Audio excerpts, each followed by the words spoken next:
Hello friends, नमस्कार। आप सभी का स्वागत है आपके अपने चैनल वनडे एग्जाम टारगेट पर। तो बहुत ही खराब स्थिति है, नोटिफिकेशन बिल्कुल भी जा नहीं रहा, किसी के पास तक वीडियो पहुंच ही नहीं रहा है। तो आप लोग वीडियो को ज़्यादा से ज़्यादा शेयर कीजिएगा, सबसे इम्पोर्टेंट चीज़ है। और साथ ही साथ में जैसे ही नेटवर्क वगैरह सही होगा तो ज़्यादा से ज़्यादा हम लाइव सेशन लेने की कोशिश करेंगे। तो आप लोग फटाफट से वीडियो को देखिए पूरी। इंडियन गैस एक मिश्रण है किसका? विकल्प यहाँ पर आपका सही होता है इंडियन गैस का। मतलब बिल्कुल वही, इसलिए मैंने ये क्वेश्चन लिया कि आप लोग हाथापाई मचाने लग जाएंगे, अरे इंडियन गैस तो पड़ा ही नहीं है। तो विकल्प यहाँ पर आपका सी होता है Indian gas, LPG liquefied petroleum gas, जो कि हमारे घरों में प्रयुक्त होती है। तो इसमें कौन सी गैस भरी होती है? ब्यूटेन और प्रोपेन का ये मिश्रण होती है। और आपको साथ ही साथ में बताते चलते हैं, ये जो propane propane C3H3, butane C4H10 है। अच्छा, एक बड़ा इंपॉर्टेंट सा क्वेश्चन है, एलपीजी सिलेंडर में इसके रिसाव का पता लगाने के लिए, यानी कि दुर्घटना से बचने के लिए क्या मिलाया जाता है? आपको मैंने बता दिया है, कई बार बताया है, तो आप लोग कमेंट सेक्शन में कमेंट करके जरूर बताइएगा। आगे बढ़ेंगे, नेक्स्ट क्वेश्चन हमारा। प्रशीतन खाद्य परिरक्षण में मदद करता है, कैसे? प्रशीतन जो रेफ्रिजरेटर है उसमें कौन सी प्रक्रिया होती है जिससे कि सारी चीजें सेफ रहती हैं? विकल्प यहाँ पर आपका बी सी होता है जैव रासायनिक अपक्रियाओं की दर को कम करके। प्रशीतन जैव रासायनिक अपक्रियाओं की दर को कम करके खाद्य परिरक्षण में मदद करता है, जिससे किसी भी भोज्य पदार्थ को लंबे समय तक खाने योग्य बनाए रखने में मदद मिलती है। खराब नहीं होता, सड़ता नहीं है जल्दी से। आगे बढ़ेंगे, नेक्स्ट है, निम्नलिखित में से कौन मानव गुर्दे का सामान्य कार्य नहीं है? निम्नलिखित में से कौन मानव गुर्दे का सामान्य कार्य नहीं है? विकल्प कौन सा हमारा सही होगा? बिल्कुल, विकल्प यहां पर आपका बी से होता है रक्त में शर्करा की मात्रा का नियंत्रण।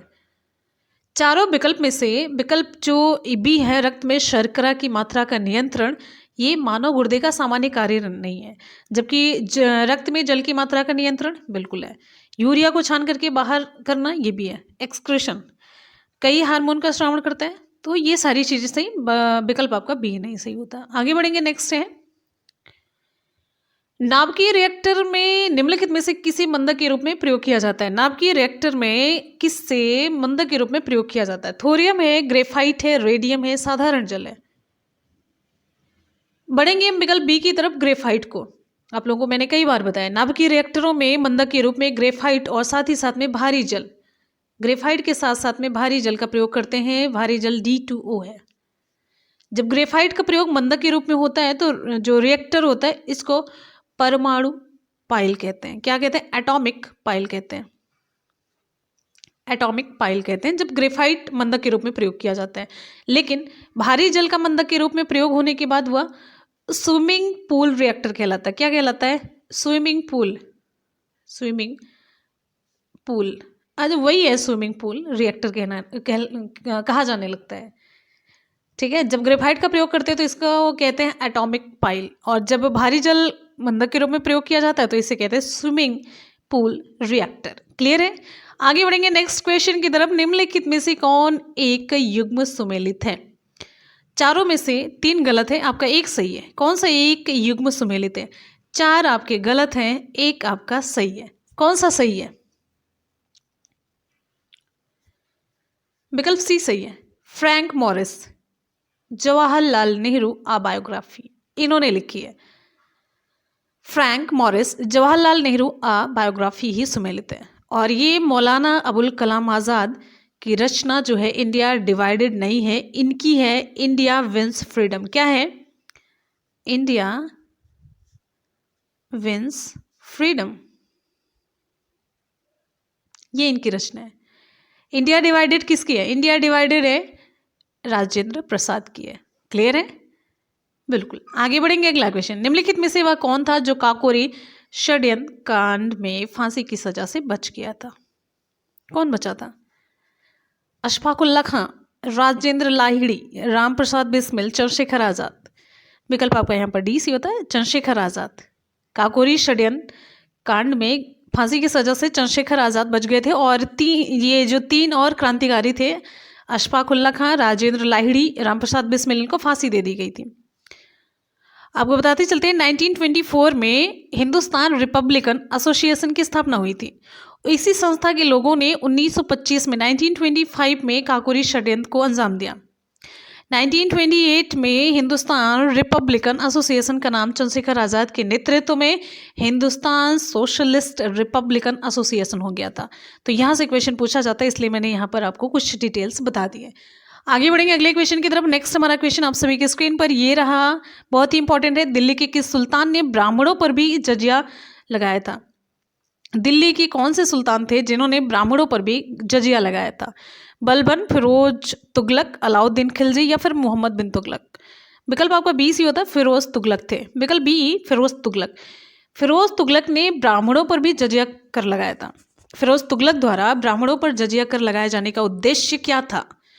इनका उद्देश्य था, फिरोज तुगलक द्वारा ब्राह्मणों पर जजिया कर लगाए जाने का उद्देश्य, मतलब एक होता है ना कि अपने मजहब और इस्लाम धर्म के प्रति अपनी निष्ठा का उनका प्रदर्शन करना था कि इन पर लगाए तो इनको भी, मतलब कुछ ऐसा था। फिरोज तुगलक द्वारा दिल्ली के ब्राह्मणों पर लगाए गए कर को दिल्ली के नागरिकों द्वारा दिया गया था। आपको ये सारी चीज़ें थी। आगे बढ़ेंगे। नेक्स्ट हमारा क्वेश्चन, 13वीं और 14वीं सदी में भारतीय किसान खेती नहीं करते थे। 13वीं और 14वीं सदी में भारतीय किसान खेती नहीं करते थे। किसकी? गेहूं की, जौ की, चावल की या फिर मक्का की? विकल्प हमारा डी से होता, मक्का की खेती ये नहीं किया करते थे। 13वीं और 14वीं सदी में भारतीय किसान मक्का की खेती नहीं करते थे।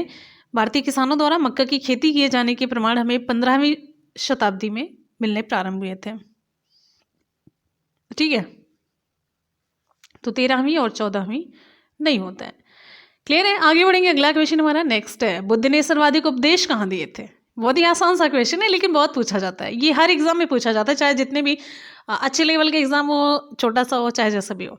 बुद्ध ने सर्वाधिक उपदेश दिए कहाँ पर? वैशाली में, श्रावस्ती, कौशाम्बी या फिर राजगिरी? कौन सा विकल्प आपका सही होगा? बुद्ध ने सर्वाधिक उपदेश दिए थे, विकल्प आपका बी सी होता है, श्रावस्ती में। बुद्ध ने अपने सर्वाधिक उपदेश कहाँ पर दिए थे? श्रावस्ती में दिए थे। बुद्ध के सर्वाधिक अनुयायी श्रावस्ती में ही थे, जो उस समय में कौशल राज्य की राजधानी थी। किसकी थी? कौशल राज्य की राजधानी थी। क्लियर है? श्रावस्ती में बुद्ध ने 21 वर्ष का समय व्यतीत किया था और यहीं पर उन्होंने अंगुलीमाल नामक डाकू को सुधारा भी था और उसे बौद्ध धर्म में दीक्षित भी किया था। अंगुलीमाल का नाम आप लोगों ने सुना है ना? हाँ, तो वही।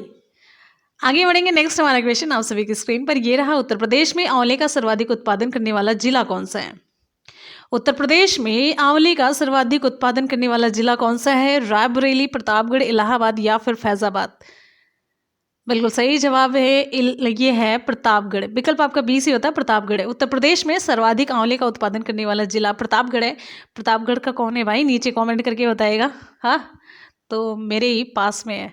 अगला क्वेश्चन नेक्स्ट, पड़ोसी जिला है भाई। आगे बढ़ते हैं। पारिस्थितिकी तंत्र में तत्वों के चक्रण को क्या कहते हैं? पारिस्थितिकी तंत्र में तत्वों के चक्रण को क्या कहते हैं? रासायनिक, रासायनिक चक्र, भूवैज्ञानिक चक्र, जैव रासायनिक या फिर भू रासायनिक चक्र? सही जवाब यहां पर हमारा हो जाता है विकल्प बी, विकल्प सी, जैव रासायनिक चक्र है। किसी स्थान पर पाए जाने वाले किसी समुदाय का वातावरण से या फिर अन्य समुदाय से परस्पर संबंध होता है, सभी जानते हैं। इस पारंपरिक संबंध को पारिस्थितिकी तंत्र कहते हैं, इकोसिस्टम कहते हैं। पारिस्थितिकी तंत्र शब्द का प्रयोग सबसे पहले किसने किया था? टांसले ने किया था। ये क्वेश्चन एग्जाम में पूछा जाता है, कब किया था? 1935 को किया था। ये है।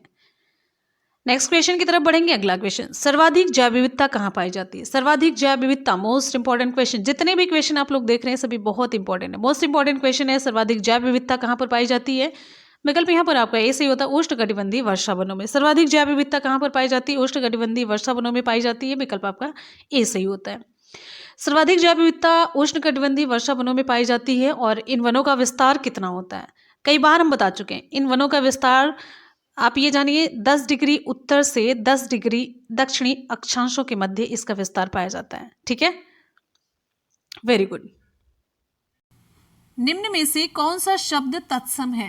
कौन सा शब्द तत्सम है आपको बताना है। इसमें प्रिय तत्सम है। प्रिय का तद्भव क्या होगा? प्रिय। मोर, ये है तद्भव, इसका तत्सम क्या होगा? मयूर। चार, इसका क्या होगा? चतुर्थ। अगले प्रश्न पर बढ़ते हैं। नेक्स्ट है, निम्नलिखित में से कौन सा शब्द तद्भव है? तब अब यहां पर आपको तद्भव बताना है। तद्भव, उल्लास, उच्छ्वास, निश्वास, उजास। Very good. विकल्प यहां पर हमारा डी सही हो जाता है, उजास। ऑप्शन डी सही हो जाता है, उजास। उजास शब्द तद्भव है। इसका तत्सम क्या होगा? इसका तत्सम होगा उज्ज्वल। और उज्ज्वल कैसे लिखा जाएगा? आधा दो ज रहेगा, ध्यान रखिएगा। और अन्य तद्भव और तत्सम जो है ये यहाँ पर देखिए, उल्लास का क्या होगा? ये ये उल्लास, उच्छ्वास, निश्वास, ये सभी क्या है? ये तत्सम है। अब यहां पर देखिए आप, उल्लास का क्या होगा? हुलास। इसका तद्भव क्या होगा? हुलास होगा। उच्छ्वास का उसास होगा, ठीक है। और उच्छ्वास का क्या होगा? आपको मैंने बताया उसास, ठीक है। चलिए अगले प्रश्न की तरफ बढ़ेंगे। नेक्स्ट है, कौन तुर्की शब्द नहीं है? पूछा जा रहा है कि कौन सा तुर्की शब्द नहीं है? बावर्ची, बेगम, डेरा या फिर दरोगा। ऑप्शन यहां पर हमारा सही हो जाता है ऑप्शन सी, डेरा। ऑप्शन सी, डेरा। कौन तुर्की शब्द नहीं है? डेरा तुर्की शब्द नहीं है।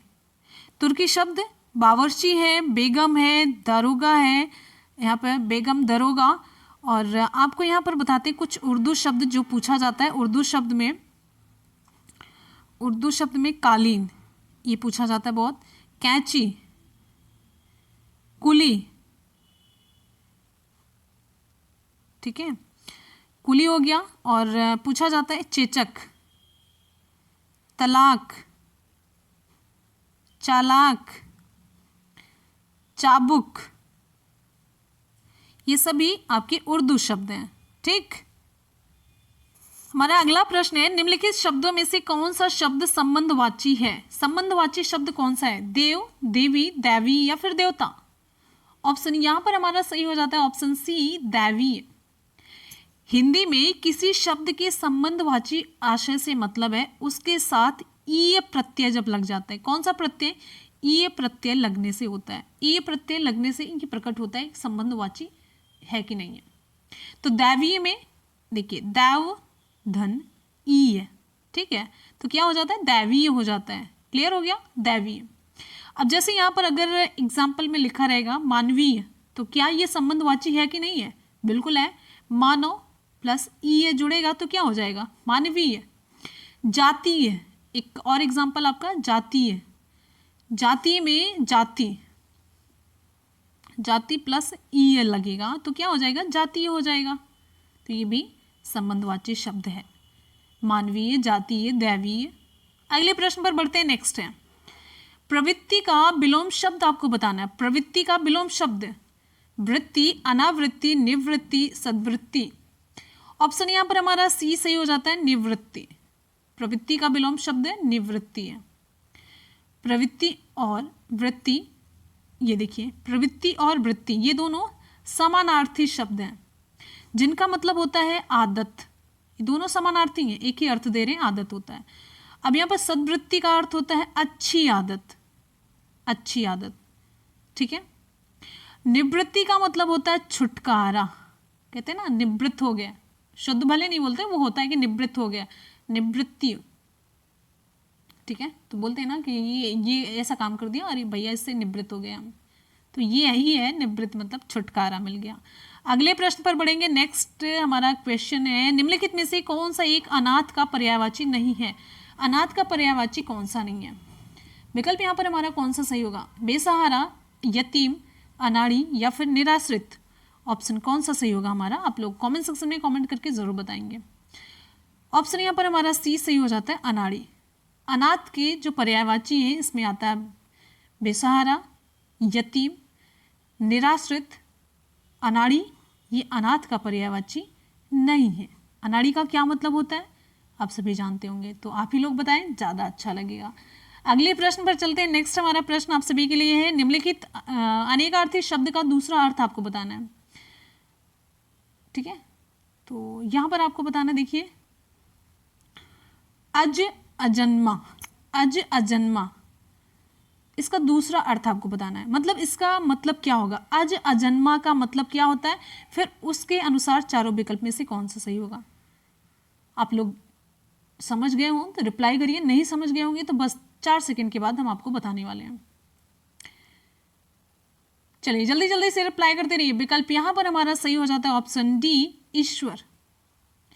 अज अजन्मा का अर्थ होता है जिसका कभी जन्म और मृत्यु ना हो, जिसका कभी जन्म और मृत्यु ना हो।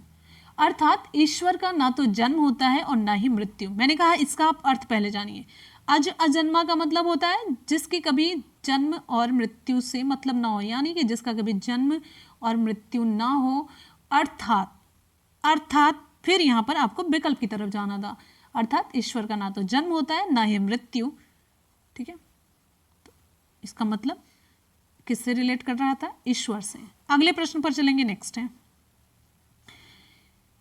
किसी वस्तु या व्यक्ति को ना अपनाना। वाक्यांश के लिए उपयुक्त शब्द का चयन आपको करना है। किसी व्यक्ति या वस्तु को ना अपनाना, वाक्यांश के लिए एक उपयुक्त शब्द का चयन आपको करना है। बहिष्कार, परिष्कार, तिरस्कार या फिर परोपकार। वेरी गुड, ऑप्शन यहां पर हमारा ए सही हो जाता है, बहिष्कार। किसी व्यक्ति या वस्तु को ना अपनाना, इसके लिए उपयुक्त शब्द बहिष्कार है। परिष्कार ये किसे कहते हैं, परिष्कार जब स्वच्छ और शुद्ध करने की प्रक्रिया होती है। परिष्कार मतलब होता है किसी चीज को शुद्ध और स्वच्छ बनाने की प्रक्रिया। और तिरस्कार किसे कहते हैं, तिरस्कार जब बेइज्जती करके त्यागा जाता है, यानी कि उपेक्षा पूर्वक त्यागने को हम कहते हैं तिरस्कार। परोपकार किसे कहते हैं, किसी की भलाई या हित करने की क्रिया, किसी की भलाई या हित करने की प्रक्रिया को हम परोपकार कहते हैं। परोपकार किसे कहते हैं, किसी की भलाई और हित करने की प्रक्रिया, किसके बारे में अच्छा सोचने की प्रक्रिया, किसी का उद्धार करने की प्रक्रिया, उद्धार नहीं हित करने की प्रक्रिया, ये सही शब्द है। हिंदी में शब्दों का चयन बहुत जरूरी, वो भी ग्रामर के पोर्शन में। ठीक है, अगले प्रश्न पर चलेंगे। यथोचित का सही संधि विच्छेद आपको बताना है। यथोचित का सही संधि विच्छेद आपको बताना है। विकल्प आप सभी के सामने, आप लोग आराम से इसे ध्यान से देखिएगा। और साथ ही साथ में ये भी बताना है इसमें संधि कौन सी है, यथोचित में संधि कौन सी है। तो सबसे पहले तो इसका संधि विच्छेद ऑप्शन आपका सी सही हो जाता है, यथाधन उचित है। यथाधन उचित, इसमें संधि कौन सी है, गुण संधि। कैसे भाई, जब आ के साथ ई या ई हो तो ए और उ ये हो तो इसका क्या हो जाता है, ओ हो जाता है। देखिए आ गुण संधि के बारे में आपको बता रहे हैं। जब आ या आ, छोटा आ या बड़ा आ, इसके साथ जब ई या बड़ी ई हो जाता है तो इसकी जगह पर क्या आ जाता है, ए आ जाता है। और जब आ और आ के साथ ऊ या ऊ आता है तो इसमें ओ हो जाता है। और री होता है तो इसका अर हो जाता है। इसे ही हम गुण संधि कहते हैं। जैसे यहाँ पर देखिए यथोचित ना, यहाँ पर देखिए बड़ा आ आया और साथ ही में ऊ आता है प्लस ऊ। मैंने आपको बताया आ के बाद अगर ई आता है तो ए हो जाता है, ऊ आता है तो ओ हो जाता है, री का अर हो जाता है। तो यहाँ पर आ के बाद ऊ आता है छोटा ऊ, तो क्या हो गया, ओ हो गया। तो आ और ऊ मिलकर के ओ बनाते हैं। तो यहीं पर मात्रा आप देखिए यथोचित में ओ की मात्रा है। यथोचित हो जाता है कि नहीं हो जाता, आ और ऊ मिलकर यहाँ पे बना लेते हैं ओ की मात्रा, बन जाता है यथोचित और हो जाता है यहाँ पर गुण संधि। एक एग्जाम्पल और आपको बता देते हैं जिससे कि कोई कंफ्यूजन ना हो। देखिए देवेंद्र, देव धन इंद्र, देव यहाँ पर आ प्लस ई मिलकर के क्या बनाए, ए। तो देवेंद्र हुआ कि नहीं हुआ यहाँ पर। चलिए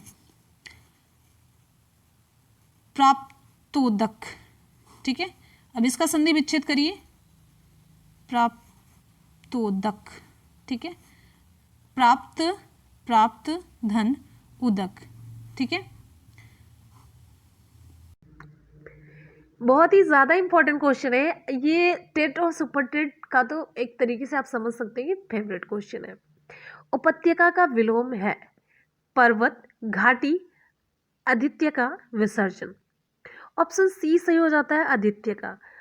अब विलोम पूछा जा रहा है, विपरीतार्थक शब्द। तो सबसे पहले ये जानिए उपत्यका का मतलब क्या होता है। उपत्यका का मतलब होता है पर्वत की सबसे ऊंची चोटी का जो भाग होता है सबसे ऊपर का, वो है। तो आदित्य का निचला भाग हो गया।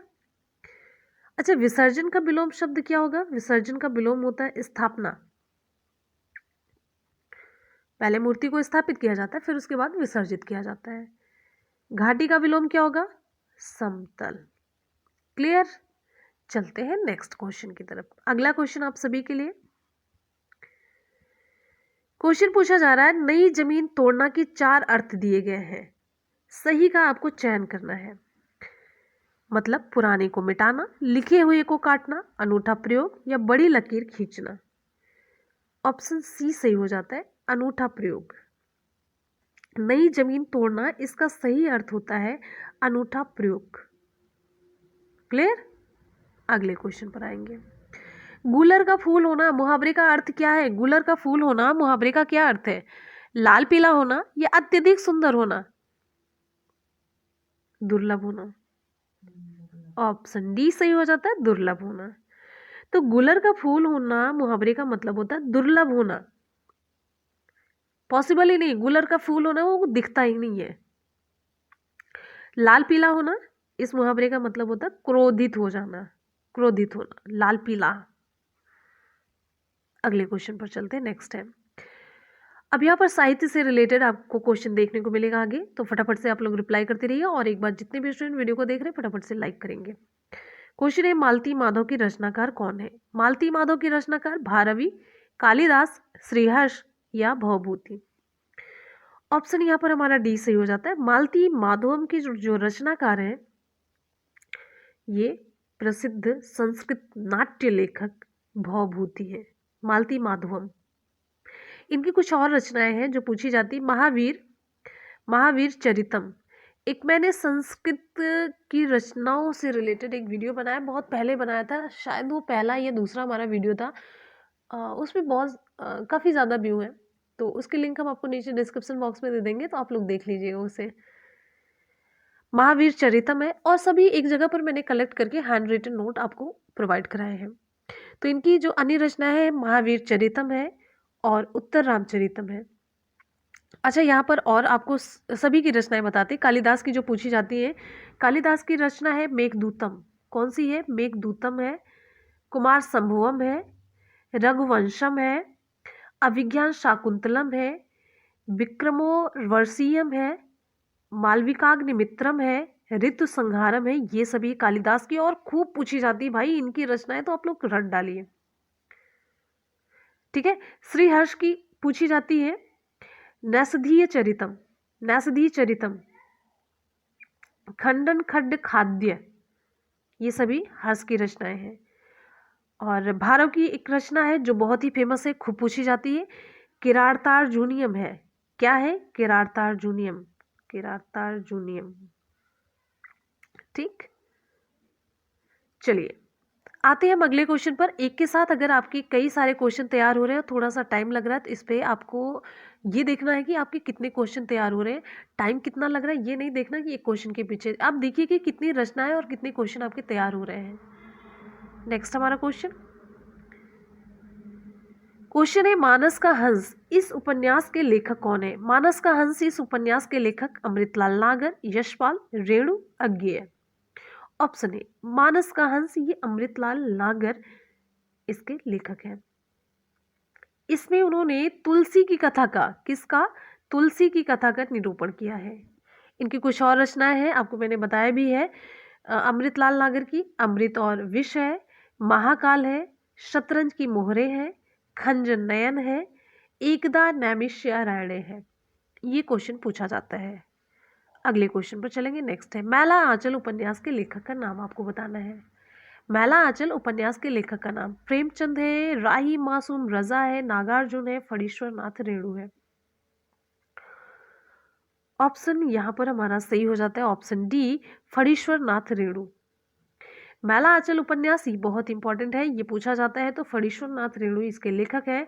और फणीश्वर नाथ रेणु के कुछ और उपन्यास जिसमें है दीर्घ तपा, दीर्घ तपा। लेकिन यही क्वेश्चन बहुत पूछा जाता है, मैला आंचल। जुलूस, कब क्या पूछ लिया जाए कुछ नहीं पता, इसलिए सब चीजें जानना जरूरी है, ठीक है। और पड़ती परिकथा, पड़ती परिकथा, क्लियर, वेरी गुड। आते हैं अगले क्वेश्चन की तरफ। नेक्स्ट है जयशंकर प्रसाद के अधूरे उपन्यास का नाम आपको बताना, most important question. Jaishankar Prasad, Jaishankar Prasad के अधूरे उपन्यास का नाम आपको बताना है। मंगलसूत्र, तितली, इरावती या कंकाल। ऑप्शन सी सही हो जाता है, ठीक है। जयशंकर प्रसाद का अधूरा उपन्यास इरावती है। ये एक ऐतिहासिक उपन्यास है, किस कैटेगरी में आता है, ऐतिहासिक उपन्यास की कैटेगरी में आता है। प्रसाद के और उपन्यास है जिसका नाम है कंकाल है, तितली है, ये पूछा जाता है। और यहाँ पर आपको बताना मंगलसूत्र किसका उपन्यास है और ये क्या अधूरा उपन्यास है या पूरा उपन्यास है। आपको कमेंट सेक्शन में कमेंट करके बताना है, बहुत ही इंपॉर्टेंट है ये। और जितना मैं पूछूं होमवर्क आपको दिया जाए उतना आप जरूर करके डिटेल में लिखा करिए, इससे आपका फायदा होगा। अगले क्वेश्चन पर आते हैं। नेक्स्ट है राग दरबारी की रचनाकार कौन है। इंपॉर्टेंट क्वेश्चन है, राग दरबारी के रचनाकार कौन है। मोहन राकेश, श्री लाल शुक्ल, हरिशंकर परसाई या उपर्युक्त में से कोई नहीं। ऑप्शन कौन सा सही होता है। ऑप्शन यहाँ पर हमारा बी सही हो जाता है, श्रीलाल शुक्ल। क्वेश्चन है निम्नलिखित में से पश्चिमी हिंदी की बोली नहीं है। ब्रज भाषा, कन्नौजी, बुंदेली या मगही। ऑप्शन यहाँ पर हमारा कौन सा सही होगा। ऑप्शन सही जानने से पहले आपको ये जानना जरूरी है कि पश्चिमी हिंदी की बोली कौन सी है। तो आपको यहाँ पर बता दें पश्चिमी हिंदी की जो बोली है, पहली है खड़ी बोली जिसे हम कहते हैं कौरवी, दूसरी है ब्रज भाषा तो यहाँ पर मिल गई, तीसरी है हरियाणवी या बांगरू, चौथी है बुंदेली, पांचवी है कन्नौजी। अब यहाँ पर बच कौन सा रहा है, मगही। ऑप्शन यहाँ पर हमारा इस तरीके से कौन सा सही हो जाएगा, डी सही हो जाता है कि पश्चिमी हिंदी की बोली कौन सी नहीं है, तो ऑप्शन डी सही हो जाता है मगही। अब मगही ये किस में आती है, मगही पश्चिमी हिंदी की बोली नहीं है बल्कि ये पूर्वी हिंदी की बोली है, ठीक है। अब यहाँ पर एक सवाल आपके मन में और आ जाता है कि पूर्वी हिंदी की बोली में और कौन कौन सी आती हैं, जिससे कि एक क्वेश्चन अगर आप सॉल्व करें तो साथ साथ में सारी चीज़ें कंप्लीट हो जाए।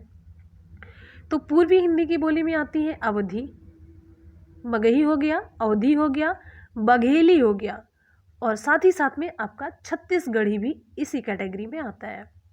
क्लियर हो गया, बहुत बढ़िया। चलते हैं हम अगले क्वेश्चन की तरफ। नेक्स्ट हमारा क्वेश्चन आप सभी के लिए, कौन सर्वनाम का गुणवाचक शब्द दिए गए विकल्पों में से चिन्हित कीजिए। कौन, विकल्प यहाँ पर हमारा कौन सा सही होगा। ऑप्शन यहाँ पर हमारा कौन सा सही होगा, ऑप्शन यहाँ पर हमारा सही हो जाता है बी, कैसा। कौन सर्वनाम का जो गुणवाचक शब्द होगा वो कैसा होता है, क्या होता है, कैसा होता है। जबकि यहाँ पर आप देखिए कितने, कितना और किस, ये सभी जो है असंगत है, यानी कि इसका कोई मतलब नहीं विकल्प में। ऑप्शन आपका बी सही हो जाता है। 11 वर्ष का समय, इस कहानी के लेखक कौन है। आपको यूनिक और अलग क्वेश्चन जितने आप लोगों ने अभी तक कर लिए हैं उससे अलग देखने को मिलेगा। ये मेरा हमेशा का ये उद्देश्य रहता है कि डिफरेंट क्वेश्चन करवाए जाए। जब भी आप हमें टाइम दे रहे हैं आपको अलग से कुछ ना कुछ सीखने को मिले। 11 वर्ष का समय कहानी के लेखक कौन है, विकल्प आप सभी की स्क्रीन पर है। ऑप्शन कौन सा सही हो जाता है। ऑप्शन यहाँ पर हमारा सही हो जाता है ऑप्शन ए, आचार्य रामचंद्र शुक्ल। 11 वर्ष का समय, इस कहानी के लेखक हैं आचार्य रामचंद्र शुक्ल और इसकी रचना शुक्ल जी ने कब की थी, 1907 ईस्वी में की थी, ठीक है। इससे रिलेटेड इतना ही इंपॉर्टेंट पॉइंट। नेक्स्ट हमारा क्वेश्चन, अगले क्वेश्चन पर आते हैं। इसमें से सबसे पुरानी कहानी कौन है। सबसे पुरानी कहानी रानी केतकी की कहानी, टोकरी भर मिट्टी, दुलाई वाली, 11 वर्ष का समय। ऑप्शन कौन सा सही होता है। ऑप्शन यहाँ पर हमारा सही हो जाता है ए, रानी केतकी की कहानी, ऑप्शन ए सही होता है। इनमें से सबसे पुरानी जो कहानी है रानी केतकी की कहानी है। अच्छा, ये रानी केतकी की कहानी से रिलेटेड एक बहुत ही ज़्यादा इंपॉर्टेंट क्वेश्चन बनता है, जिसे मोस्ट इंपॉर्टेंट क्वेश्चन की कैटेगरी में रखेंगे कि रानी केतकी की कहानी की रचना किसने की थी। तो इसकी रचना की थी इंशा अल्लाह खान ने। किसने की थी? इंशा अल्लाह खान ने। कब की थी? 1798 से 1803 इसके मध्य में की थी। रानी केतकी की कहानी को और किस नाम से जाना जाता है? जब क्वेश्चन का स्टैंडर्ड बढ़ा दिया जाएगा, टफ क्वेश्चन पूछा जाएगा, तब ये पूछा जाएगा। तो रानी केतकी की कहानी को उदयभान चरित के नाम से भी जाना जाता है। किस नाम से? उदयभान चरित।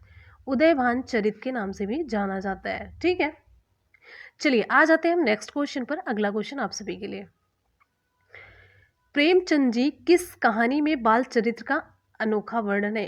क्वेश्चन पूछा जा रहा है प्रेमचंद्र जी की किस कहानी में बाल चरित्र का अनोखा वर्णन है।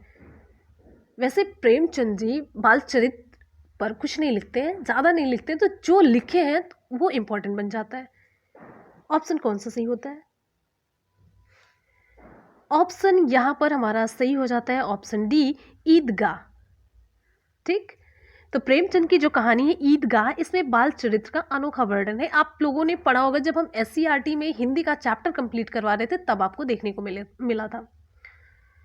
ये बाल मनोविज्ञान पर आधारित है ईदगाह कहानी। ये प्रेमचंद की उत्कृष्ट रचनाओं में से एक मानी जाती है। इसमें क्या मुख्य है? मानवीय संवेदना और जीवनगत मूल्यों के तथ्यों को इसमें जोड़ा गया है। ठीक है, ऑप्शन आपका डी सही हो जाता है। अगले क्वेश्चन पर आते हैं, नेक्स्ट है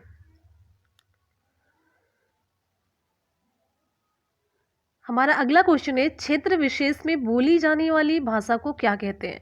राष्ट्रभाषा, राजभाषा या परिनिष्ठित भाषा या बोली? ऑप्शन कौन सा सही होता है? ऑप्शन यहाँ पर हमारा डी सही हो जाता है। ऑप्शन डी बोली है। ऑप्शन डी, क्षेत्र विशेष में बोली जाने वाली जो भाषा है इसको हम बोली कहते हैं। जैसे ब्रज, ब्रज हो गया, अवधी, छत्तीसगढ़ी, भोजपुरी, मगधी, मैथिली, बघेली, मेवाती, मालवी, ये सभी है। तो क्षेत्र विशेष में बोली जाने वाली भाषा को हम कहते हैं बोली। विकल्प आपका डी सही हो जाता है। क्वेश्चन है, राजा राम मोहन राय ने एक साप्ताहिक पत्रिका प्रकाशित की थी, ये कौन सी है? दिग्दर्शन, समाचार दर्पण, संवाद कौमुदी, बंगला गजट। ऑप्शन यहां पर हमारा कौन सा सही हो जाता है? बड़ी इंपॉर्टेंट है क्या ये साप्ताहिक पत्रिका, और ये क्वेश्चन तो है ही इंपॉर्टेंट। ऑप्शन यहाँ पर हमारा सी सही हो जाता है, संवाद कौमुदी। तो राजा राम मोहन राय के द्वारा प्रकाशित साप्ताहिक पत्रिका है संवाद कौमुदी। ये कैसी पत्रिका थी, मतलब किस भाषा में थी? ये बंगाली पत्रिका थी, बंगाली पत्रिका। इसका प्रकाशन 1821 में किया गया। राजा राम मोहन राय समाज सुधारक होने के साथ साथ भारतीय पत्रकारिता के भी ये अग्रदूत थे। और आपको बता दें, राजा राम मोहन राय ने एक अखबार जिसका नाम है मिरातुल, मिरातुल, इस अखबार का भी प्रकाशन किया। और ये किस भाषा में लिखा गया था? फारसी। ठीक है, अगला क्वेश्चन है, आंख एक नहीं कजरौटा 10-10। इस लोकोक्ति का क्या मतलब है? आंख एक नहीं है, कजरौटा 10-10। कजरौटा जानते हैं क्या है? मुझे पता है, मैं बताती हूँ। कजरौटा एक जिसमें काजल रखा जाता है, काजल वो वाला काजल रखा जाता है जो हाथ से बनाया जाता है, जैसे मम्मी और दादी लोग बनाती हैं। और ये तब बनाया जाता है, मुझे याद है, दीपावली वाले दिन वो दिए से बनाया जाता है काजल। और उसमें कुछ मेडिसिन वगैरह भी डाले जाते हैं, उसको और भी आयुर्वेदिक तरीके से तैयार किया जाता है। फिर वो आँखों को मतलब अच्छा मतलब फ़ायदा करता है, और ठंडक वगैरह कुछ मिलती है, और आँखें वगैरह मतलब दर्द नहीं करती हैं। तो छोटे बच्चों को वही लगाया जाता है। और कजरौटा होता है, काला सा होता है, उसमें ऐसे ऐसे होता है, और उसमें ऐसे, हाँ ऐसे लगा होता है। तो फिर एक यहाँ पे कुछ खुलने वाला ऐसे बना होता है, तो खुल जाता है, तो फिर अंदर यहाँ पे ढेर सारे काजल होते हैं, तो यहाँ निकाल निकाल करके लगाया जाता है। तो ये होता है, ब्लैक सा होता है कजरौटा। वैसे ब्लैक से क्या मतलब, अभी तो किसी भी उसमें स्टील का भी या लोहे का भी ऐसे बना होता है। तो ये होता है कजरौटा। तो आँख एक नहीं है कहने का मतलब, कजरौटा आपके पास ये मीडियम तो 10-10 है, सोर्स आपके पास 10 है, लेकिन आँख तो एक भी नहीं है। तो विकल्प यहाँ पर हमारा सही हो जाता है ऑप्शन ए, व्यर्थ आडंबर है।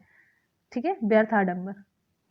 अगले क्वेश्चन पर चलेंगे। नेक्स्ट हमारा क्वेश्चन आप सभी के लिए, निम्नलिखित में से पुल्लिंग शब्द कौन सा है? पुल्लिंग आपको बताना है। अगर आप पुल्लिंग और स्त्रीलिंग जानना हो तो आसान सा होता है कि आप सेंटेंस में इसको यूज कर लीजिए, आप शब्दों का जो प्रयोग है वाक्य में कर लीजिए। जैसे रात अंधेरी थी, रात अंधेरा था, तो ऐसा तो नहीं होगा, तो ये स्त्रीलिंग हो गया, पुल्लिंग तो होगा नहीं फिर। ठीक है, और बात अच्छी नहीं लगी, बात अच्छी नहीं लगी, बात अच्छी नहीं लगा, ऐसा तो नहीं है, तो पुल्लिंग ये भी नहीं है। अच्छा, गीत गाई गई या फिर गीत गाई जाती है, नहीं, गीत गाया जाता है, तो ये हो गया पुल्लिंग। अब मात, उसने मात दी, तो यहां पर भी ये स्त्रीलिंग हो गया, पुल्लिंग है नहीं, तो विकल्प आपका सी सही हो जाता है। इस तरीके से आप इन सभी जो शब्द हैं उनका यूज कर लिया करिए एक सेंटेंस में, तो बहुत ही आसानी से ये स्त्रीलिंग पुल्लिंग खत्म हो जाएगा, अलग से पढ़ने की जरूरत नहीं है। अगला क्वेश्चन है, राम ने सुरेश के साथ मित्रता का निर्वाह किया, इसमें भाववाचक संज्ञा कौन सी है? बहुत आसान सा है, ऑप्शन डी, यहां पर मित्रता। ठीक है, भाववाचक संज्ञा है यहाँ पर मित्रता है। राम ने सुरेश के साथ मित्रता का निर्वाह किया, इसमें भाववाचक संज्ञा मित्रता है। देखिए, मित्रता कोई दृश्य वस्तु नहीं है, ये एक भाव विशेष का बोध करा रहा है, कोई दृश्य चीज है इसे आप देख सकते हैं, ये बस भाव का ही तो बोध करा रहा है कि मित्रता है, तो ये भाववाचक संज्ञा हुई। अगले क्वेश्चन पर चलेंगे। पिता ने समझाया कि सदा सत्य बोलना चाहिए, पिता ने समझाया कि सदा सत्य बोलना चाहिए, ये वाक्य उदाहरण है किसका? सरल वाक्य का, इच्छावाचक वाक्य, मिश्र वाक्य या आज्ञावाचक वाक्य का। ऑप्शन यहां पर हमारा बी सही हो जाता है। कौन सा सही होगा? सी सही हो जाता है, ऑप्शन सी, मिश्र वाक्य का। आप लोग भी गड़बड़ हो जाते हैं। पिता ने समझाया कि सदा सत्य बोलना चाहिए, यह वाक्य है मिश्र वाक्य का। जब देखिए दो वाक्य पृथक पृथक किंतु एक आशय को स्पष्ट करते हैं तो वो मिश्र वाक्य हो जाते हैं। पिता ने समझाया कि सदा सत्य बोलना चाहिए, ये मिश्र वाक्य, ऑप्शन सी। कृतज्ञ किसका संक्षिप्तीकरण है? कृतज्ञ किसका संक्षिप्तीकरण है, यानी कि किस वाक्य के लिए ये एक शब्द है कृतज्ञ? उपकार करने वाला, उपकार कराने वाला, या किए गए उपकार को न मानने वाला या मानने वाला कृतज्ञ, किसे कहेंगे? ऑप्शन डी हमारा सही हो जाता है। ठीक है, कृतज्ञ किए गए उपकार को मानने वाला, इसको हम कहते हैं, यानी कि किए गए उपकार को मानने वाले के लिए एक शब्द होता है कृतज्ञ। अच्छा, कृतज्ञ किसे कहते हैं ये आपको बताना है कमेंट सेक्शन में, कृतज्ञ किसे कहते हैं? चलिए फटाफट से नीचे कमेंट करके बताइए। ये रहा हमारा आज का सवाल, उत्तर प्रदेश में आंवले का सर्वाधिक उत्पादन करने वाला जिला कौन सा है? रायबरेली, प्रतापगढ़, प्रयागराज या फिर फैजाबाद? विकल्प हमारा कौन सा सही होगा आप लोग नीचे कमेंट सेक्शन में कमेंट करके जरूर बताएंगे। तो फ्रेंड्स, यहाँ पर आज ये हमारा तीसरा वीडियो कंप्लीट होता है, 50 वीडियो की श्रृंखला में ही हमारा तीसरा वीडियो कंप्लीट होता है, और साथ ही साथ आपको बताते चलते हैं 50 वीडियो आप लोग जरूर कवर करिएगा, सारे क्वेश्चन इसमें हम कवर कर देंगे। तो इसी के साथ ही वीडियो को आप लाइक और शेयर जरूर करिएगा, अपना प्यार दिखाइएगा और अपना फीडबैक नीचे जरूर कमेंट सेक्शन में दीजिएगा। साथ ही साथ में आप टेलीग्राम से जुड़ सकते हैं, टेलीग्राम आप लोग नोट कर लीजिए, टेलीग्राम आप जाकर के टेलीग्राम के सर्च बार पर वन डे एग्जाम टारगेट बाय बुनबुन करेंगे, तब ये ऑफिशियल चैनल आपको मिलेगा। ठीक है, तो इससे जुड़िएगा। और साथ ही साथ में अगर सच में 100% आप लोग सफल होना चाहते हैं, दिल से मेहनत करके पढ़ाई करना चाहते हैं, तो आप लोग सच में जुड़िए और फिर मेहनत करिए, ऐसे नहीं है। और हम बार बार कह रहे हैं नेटवर्क बहुत ही वीक है, नोटिफिकेशन बिल्कुल भी नहीं जा रहा है, तो आप लोग खुद से सर्च करके चैनल तक पहुंचिए। ठीक है, और एक दूसरे को शेयर करते रहिए भाई, तभी हो पाएगा। अगर आप लोगों के प्यार और विश्वास का सपोर्ट नहीं मिला ना, तो फिर तो हम कुछ नहीं कर पाएंगे, फिर हम बैठ जाएंगे आराम से सोते रहेंगे, मेरे को क्या करना है, मजे ही मजे रहेंगे फिर तो भाई पढ़ते रहिए, मेहनत करते रहिए, सफलता जरूर मिलेगी। इसी के साथ ही मिलते हैं फिर नेक्स्ट वीडियो में, तब तक के लिए good bye and take care. Thank you so much, love you all, bye bye and take care. जय हिंद, वंदे मातरम।